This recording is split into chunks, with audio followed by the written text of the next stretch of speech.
Welcome to the Tech Egg. Don't get scrambled. Enjoy the video. In this video, I will explain how to play FM Holotapes in Fallout 4. First, open your Pip-Boy and navigate to the Inventory tab. Look for the MISC section, where you'll find your collected holotapes.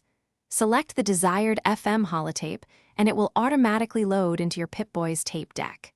Then, switch to the Radio tab and tune into the new frequency to enjoy the broadcast. Finding these audio treasures is part of the fun. You can often discover FM holotapes scattered throughout the Commonwealth. Be sure to thoroughly search abandoned buildings, desks, and safes in various locations.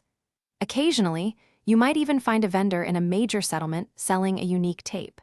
Completing certain quests can also reward you with special holotapes, adding to your collection. Managing your growing collection of holotapes is simple. If you're not actively listening to one, store it in a container at your settlement to save inventory space. You might even organize them by type, like music or lore entries, for easy access. While each holotape adds only a small amount of weight, it can accumulate. For a fun touch, consider building a display for your favorites. If you encounter any issues, first ensure your Pip-Boy is properly equipped. Sometimes, simply reloading a previous save can resolve playback problems. The true joy of FM holotapes lies in the immersion they offer. Take your time to listen to the captivating music and intriguing audio logs. Many contain hidden messages and fascinating stories that deepen your understanding of the world.